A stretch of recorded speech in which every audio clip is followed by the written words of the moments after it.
तेनाली एक योद्धा के रूप में एक बार एक प्रसिद्ध योद्धा उत्तर भारत से विजयनगर आया। उसने कई युद्ध तथा पुरस्कार जीत रखे थे। इसके अतिरिक्त वह आज तक अपनी पूरी जिंदगी में मल्ल युद्ध में पराजित नहीं हुआ था। उसने युद्ध के लिए विजयनगर के योद्धाओं को ललकारा।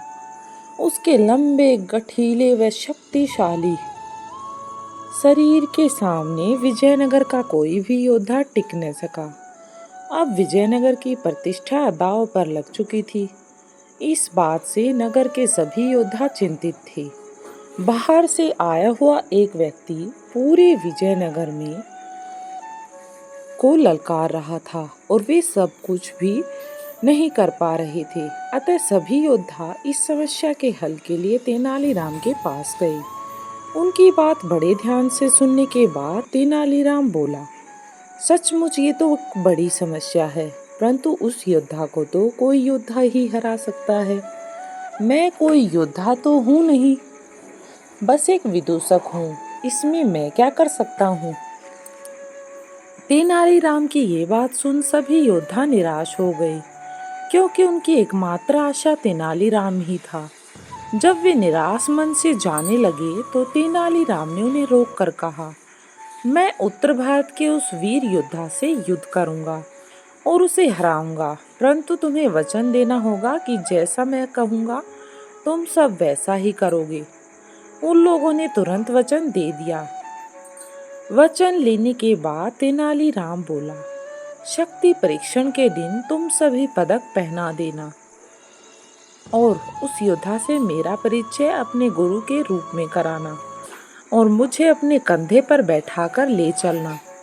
विजयनगर के योद्धाओं ने तेनालीराम को ऐसा ही करने का आश्वासन दिया।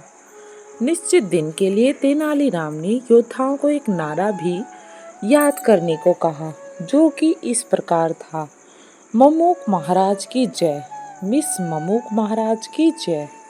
तेनालीराम ने कहा, जब तुम मुझे कंधे पर बैठाकर युद्ध भूमि में जाओगे तब सभी इस नारे को जोर जोर से बोलना, जितना जोर से तुम बोल सकते हो।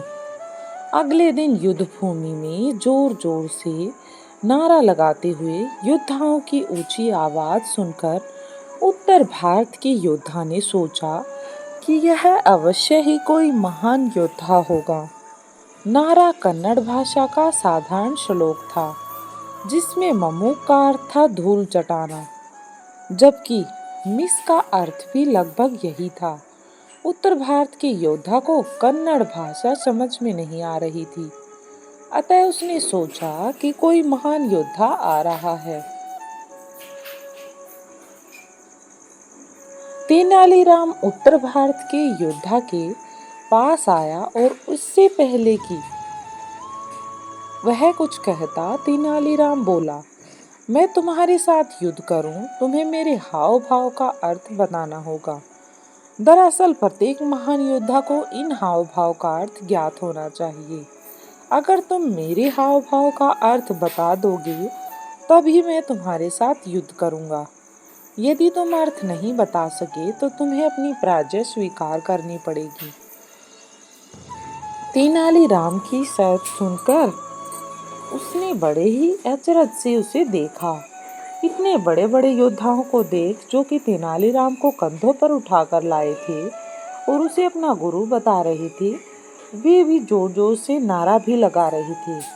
वह योद्धा सोचने लगा कि अवश्य ही तेनालीराम कोई बहुत ही महान योद्धा है, अतः उसने तेनालीराम की बात स्वीकार कर ली। इसके बाद तेनालीराम ने संकेत देने आरंभ किए। तेनालीराम ने सर्वप्रथम अपना दायां पैर आगे करके योद्धा की छाती को अपने बाएं हाथ से छुआ। फिर अपने बाएं हाथ से उसने स्वयं को छुआ। तत्पश्चात उसने अपने दाएं हाथ को बाएं हाथ पर रखकर जोर से उसने दबाया। इसके बाद उसने अपनी तर्जनी से दक्षिण दिशा की ओर संकेत किया। फिर उसने अपने दोनों हाथों की तर्जनी उंगलियों में एक गांठ बनाई। तत्पश्चात एक मुट्ठी मिट्टी उठाकर अपने मुंह में डालने का अभिनय किया। इसके पश्चात उसने उत्तर भारत के योद्धा से इन हाव भाव को पहचानने के लिए कहा, परंतु वह योद्धा तो कुछ समझ नहीं पाया। इसलिए उसने अपनी पराजय स्वीकार कर ली और वह विजयनगर से चला गया और जाते जाते अपने सभी पदक व पुरस्कार तेनालीराम को दे गया, क्योंकि वह उससे विद्वान जो थे।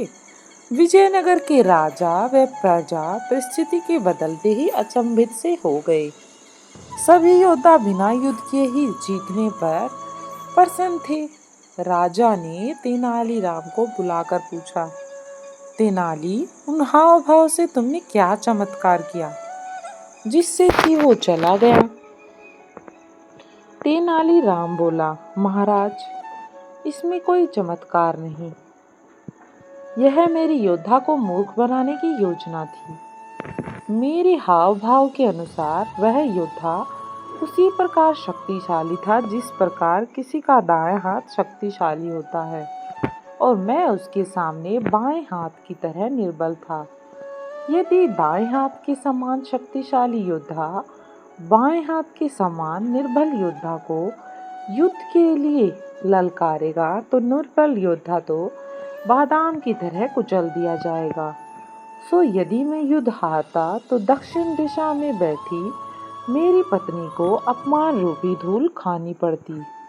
मेरे हाव भाव को केवल यही अर्थ था जिसे वह समझ नहीं पाया। तेनाली का यह जवाब सुनकर राजा व सभी एकत्रित लोग ठहाका लगाकर हंस पड़े। ये थी तेनालीराम की छोटी सी स्टोरी अच्छी लगी हो तो वीडियो को कर दे लाइक और चैनल को कर दे सब्सक्राइब, और कमेंट बॉक्स में ओम श्री भगवते वासुदेवाय नमः लिखना ना भूलें।